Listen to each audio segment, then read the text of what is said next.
নমস্কার, আমি অ্যাস্ট্রোলজার বৈশালী সরকার। 11th March বৃহস্পতি অর্থাৎ গুরু এতদিন পর্যন্ত কিন্তু ছিল রেট্রো মোশনে, আর এই রেট্রো মোশন ত্যাগ করে বৃহস্পতি কিন্তু এখন ডাইরেক্ট হবে 11th মার্চে এবং মিথুন রাশির ঘরে 2nd জুন পর্যন্ত কিন্তু মিথুন অবস্থান করবে পুনর্বসু নক্ষত্র। আর এই পুনর্বসু নক্ষত্রে কিন্তু বৃহস্পতি অতিচার গতিতে থাকবে, যার ফলে এর ফল প্রচণ্ডভাবে আমরা পাবো। গতিশীলতা কিন্তু বৃহস্পতির মধ্যে প্রচুরভাবে থাকবে।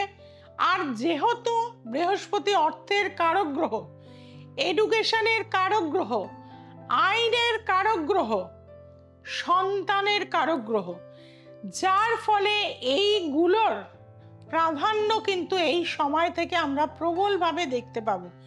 কারণ 19শে মার্চ থেকে কিন্তু বিক্রম সম্বত মতে বৃহস্পতি রাজা আর মন্ত্রী হচ্ছে কিন্তু মঙ্গল।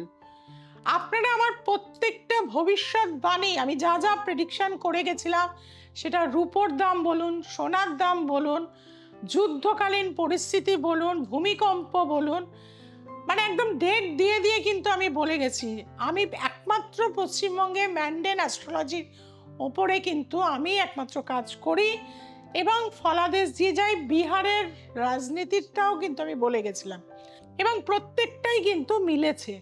কাজেই কদিন আগেই প্লেন ক্র্যাশটাও আমি বলে গেছিলাম 1.5-2 মাস আগে, এবং আমি ডেট বলে গেছিলাম 20শে ফেব্রুয়ারি থেকে 3rd মার্চের মধ্যে আমরা প্লেন ক্র্যাশ কিন্তু দেখতে পাবো এবং সেটাই দেখছি। কাজেই এই যে দেবগুরু বৃহস্পতি দ্বৈত সত্তা রাশিতে বুধের ঘরে, বৃহস্পতি কিন্তু খুব পজিটিভ ফল কিন্তু দিতে পারে না। আর পুনর্বসু কথার অর্থই হচ্ছে পুনরায় পুনরায়, যার জন্যে কিন্তু একটা যুদ্ধকালীন পরিস্থিতি এই সময় আমরা পুনরাবৃত্তি কিন্তু পাবো এই বৃহস্পতি মিথুন রাশিতে থাকা অবস্থায়। বৃহস্পতি কিন্তু আমরা দেখতে পাবো যখনই 11ই মার্চ সে ডাইরেক্ট হয়ে যাবে, এডুকেশন সেক্টরে আমরা অনেক চেঞ্জ কিন্তু দেখতে পাবো। ছোট ছোট বিভিন্ন কোর্স আসবে, যেগুলো করলে অনেক ছেলেমেয়ের কেরিয়ারে কিন্তু অনেক ডেভেলপমেন্ট হবে। আইনের দিক থেকেও কিন্তু অনেক চেঞ্জ আসবে, আইনের লয়ের কিছু ধারারও কিন্তু চেঞ্জ আসবে। তার পাশাপাশি অর্থনৈতিক জায়গাটাও একটা স্রোত কিন্তু আস্তে আস্তে ঢুকবে বৃহস্পতি ডাইরেক্ট হওয়ার ফলে। এবং আপনার যে সন্তান এতদিন পর্যন্ত আপনার কোনো কথা শুনছিল না, কোনোভাবে আপনি তাকে কন্ট্রোল করতে পারছিলেন না, এই সময়ের পর থেকে আপনি যদি তাকে কাউন্সিলিং করেন, তার সঠিক প্রতিকার করেন, জ্যোতিষ কাউন্সিলিং করেন, অনেকটা কিন্তু উপকার আপনারা পাবেন। এছাড়াও বৃহস্পতি গুরুকে বোঝায়। এই গুরু স্থানীয় কোনো ব্যক্তির হাত যদি আপনার মাথার উপরে পড়ে, তাহলে কিন্তু আপনার ভাগ্যের উন্নতি এই 11ই মার্চের পর থেকে শুরু হয়ে যাবে। কাজেই বৃহস্পতি কিন্তু আবারও বলছি অতিচার গতিতে রয়েছে। 2032 পর্যন্ত বৃহস্পতি ভীষণভাবে অতিচার গতিতে থাকবে, যার ফলে কিন্তু আমরা কিছু সংঘাত, কিছু ভুল জিনিসও কিন্তু এই বৃহস্পতির অশুভ প্রভাবের জন্য কিন্তু পাবো। কারণ একটা মানে প্ল্যানেট যদি অতিরিক্ত গতিশীলতায় চলে যায়, তাহলে কিন্তু ধরুন আপনি তার সাথে যে মুভমেন্ট বা দৃষ্টি বা যা কিছুই তার অ্যাসপেক্ট আপনার উপর পড়বে, সাথে সাথে সরে যাবে। কাজে বৃহস্পতির এই শুভত্বটাকে আপনাকে কিন্তু ক্যাচ করে নিতে হবে। 12টা রাশির বৃহস্পতির এই ডাইরেক্ট হওয়ার ফলে কি ফল পেতে চলেছে সেটাও কিন্তু আজকে আমি আপনাদের সাথে আলোচনা করব। প্রথমেই মেষ রাশির ক্ষেত্রে বৃহস্পতি কিন্তু ভাগ্যপতি এবং সে ভাগ্যস্থানে দৃষ্টি দিচ্ছে। যারা এতদিন পর্যন্ত উচ্চ বিদ্যা করতে চাইছিলেন, পিএইচডি করতে চাইছিলেন, পোস্ট ডক্টরেট করতে চাইছিলেন, তাদের ক্ষেত্রে বলবো একটা কিন্তু সুসময় আসছে।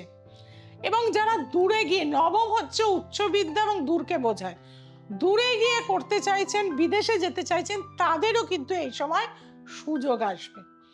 মেষ রাশির জন্য কিন্তু এডুকেশন সেক্টর বেটার হবে এবং ধর্মের আধারে যদি আপনারা কোনো কিছু করেন বা ইতিহাসকে নিয়ে যদি আপনারা কোনো কিছু করেন, তাহলেও কিন্তু তার থেকেও কিন্তু আপনারা ভালো কিন্তু একটা দিক আপনাদের মধ্যে কিন্তু আমরা দেখতে পাবো। আসছে বৃষ রাশি। বৃষ রাশির দ্বিতীয় বৃহস্পতি কিন্তু দ্বিতীয় স্থানে, একাদশপতি দ্বিতীয়। বৃষ রাশির কিন্তু অর্থনৈতিক উন্নতি প্রবলভাবে কিন্তু আপনারা পাবেন। প্রচুর অর্থ আসার সুযোগ কিন্তু থাকবে আপনাদের জীবনে, কিন্তু সেটা যাতে আপনারা ধরে রাখতে পারেন তার জন্য কিন্তু আপনার দ্বিতীয় পতি কোথায় আছে বা কোনো নেগেটিভ কানেকশনে আছে কিনা অবশ্যই সেটা দেখার প্রয়োজনীয়তা রয়েছে। আসছি মিথুন রাশি। মিথুন রাশির দশমপতি সপ্তমপতি এতদিন রেট্রোগ্রেড ছিল, যার ফলে মিথুন রাশির কিন্তু কর্মের উন্নতি হচ্ছিল না, ট্রান্সফার হচ্ছিল না, সবকিছু থেমে থেমে রেট্রো মোশনে থাকার জন্য থেমে থেমে ছিল। এখন যেহেতু বৃহস্পতি ডাইরেক্ট হয়ে গেছে, বিয়ের সুযোগ আসবে, ব্যবসার সুযোগ আসবে, কর্মে প্রমোশন পাওয়ারও কিন্তু আপনারা সুযোগ পেয়ে থাকবেন। কর্কট রাশি। কর্কট রাশির ক্ষেত্রে বৃহস্পতি কিন্তু আপনার ষষ্ঠপতি, নবমপতি দ্বাদশে রয়েছে। পিতার কারণে পিতার শরীর স্বাস্থ্য কিন্তু খারাপ হতে পারে, হসপিটাল যোগ কিন্তু কানেকশন রয়েছে। তবে কর্মের জন্য আপনাকে কিন্তু দূরে যেতে হতে পারে, সেটাও কিন্তু কানেকশনে রয়েছে। কিছুটা স্পিরিচুয়ালিটি আপনার মধ্যে এতদিন হয়তো না থাকলেও এখন কিন্তু আস্তে আস্তে কিন্তু আসবে। যারা সিংহ রাশি রয়েছেন তাদের ক্ষেত্রে দেখা যাবে পঞ্চমপতি, অষ্টমপতি একাদশে, 5, 8, 11 কানেকশন, আনএক্সপেক্টেড গেন। হয়তো কোনো ল্যান্ড কিনে রেখেছিলেন বা গোল্ড কিনে রেখেছিলেন, সেটা বিক্রি করবেন প্রচুর টাকায়। কাজেই আনএক্সপেক্টেড গেন, লটারি। বৃহস্পতি যেহেতু অর্থের কারক গ্রহ, ইনভেস্টমেন্টের কারক গ্রহ, আপনার শেয়ার মার্কেট, ইনভেস্টমেন্ট সেক্টর থেকে, বিশেষত ব্যাংকিং, গোল্ড, এই ধরনের জিনিসের জায়গা থেকে আপনি কিন্তু যথেষ্ট গেন করতে পারবেন। আছে কন্যা রাশি। কন্যা রাশির কিন্তু নতুন কোনো প্রমোশন, কর্মের চেঞ্জ বা নতুন কোনো কর্মের সুযোগ কিন্তু এই সময় পর থেকে আপনারা পাবেন। আর তুলা রাশির ভাগ্যস্থানে কিন্তু বৃহস্পতি আপনার লগ্নকে দেখছে, পঞ্চম ভাবকে দেখছে, এটা ভালো। কেরিয়ারের উন্নতি হবে। শরীর স্বাস্থ্যের দিক থেকে হয়তো আপনি একটু মোটা হয়ে যেতে পারেন, ভারী হয়ে যেতে পারেন। ফুড হ্যাবিট আপনাকে চেঞ্জ করতে হবে। আর ঈশ্বর আরাধনার দিকে কিন্তু আপনাকে এগিয়ে যেতে হবে। মা তারা এবং ভগবান বিষ্ণু হচ্ছে অধিষ্ঠিত দেবদেবী হচ্ছেন কিন্তু বৃহস্পতি। কাজেই ভগবান বিষ্ণু এবং মা তারার যদি আপনারা পুজো করতে পারেন, আপনাদের কেরিয়ার গ্রোথ কিন্তু অনেক অংশে বাড়বে। আসছি বৃশ্চিক রাশি। বৃশ্চিক রাশির দ্বিতীয়পতি, পঞ্চমপতি আপনার অষ্টমে গেছে।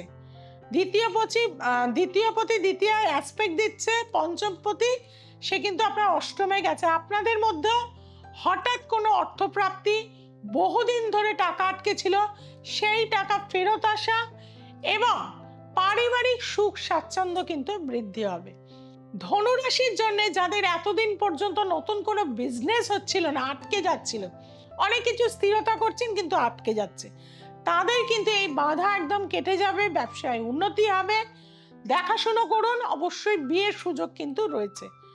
মকর রাশির ক্ষেত্রে কিন্তু হেলথ নিয়ে চিন্তার আছে, নার্ভের সমস্যা বাড়বে, টেনশন জনিত রোগ বাড়বে এবং শত্রু কিন্তু স্ট্রং হয়ে যাবে।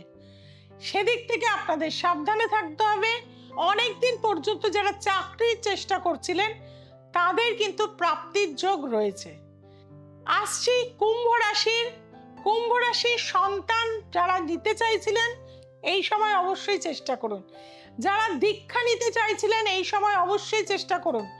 সৎ গুরু লাভ, সুসন্তান লাভ, কেরিয়ার গ্রাফে উন্নতি হওয়া, ক্রিয়েটিভিটি বা কোনো লেখনী জায়গা থেকে বই বার করার ক্ষেত্রে আপনাদের কিন্তু যথেষ্ট নাম সুনাম হবে। আসছি মীন রাশি। মীন রাশির ক্ষেত্রে যারা এতদিন বাড়ি গাড়ি করতে চাইছিলেন, অবশ্যই সুযোগ আসছে। নতুন কোনো ভূমি বা মন্দির বানাতে চাইছেন, বা আশ্রম করতে চাইছেন, বা কোনো পিজি বানাতে চাইছেন, আপনাদের অবশ্যই এই সময় সুযোগ রয়েছে। কাজেই বৃহস্পতির কিন্তু এই ট্রানজিট বা এই যে ডাইরেক্ট মোশনে চলে আসা, সেটা কিন্তু মানুষের জন্য যথেষ্ট সুফল কিন্তু দিয়ে রাখবে। কারণ বৃহস্পতি হচ্ছে আধ্যাত্মিকতার কারক গ্রহ। বৃহস্পতি হচ্ছে আমাদের বিভিন্ন রকম ক্রিয়াকলাপের কিন্তু কারক গ্রহই হচ্ছে বৃহস্পতি, এবং গুরুকে নির্দেশ করছে এই বৃহস্পতি, আর গোল্ডকে নির্দেশ করছে এই বৃহস্পতি।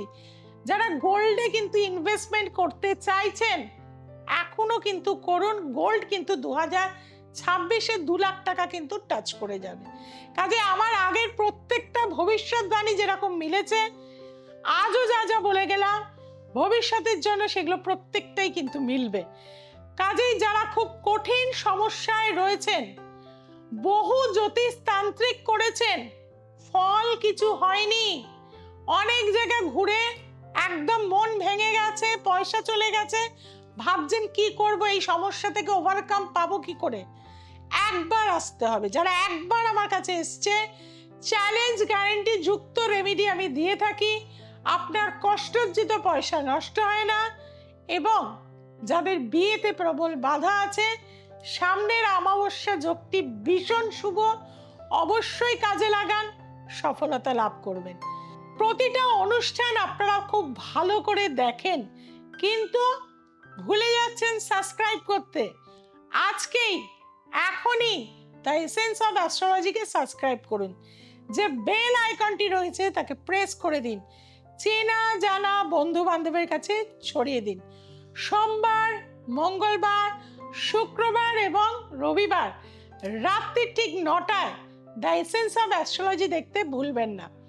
কলকাতার বিস্তীর্ণ জায়গায় আমার চেম্বার রয়েছে।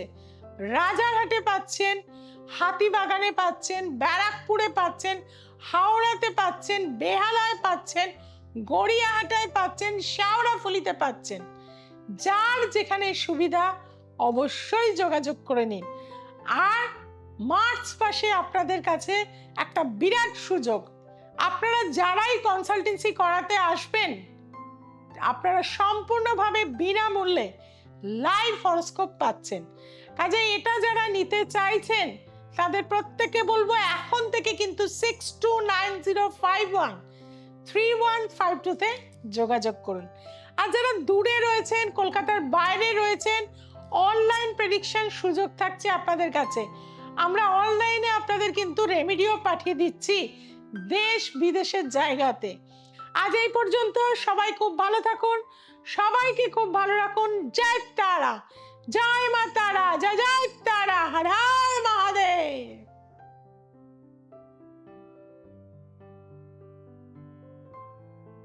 আমি সুব্রত কর আসানসোল থেকে এসেছি।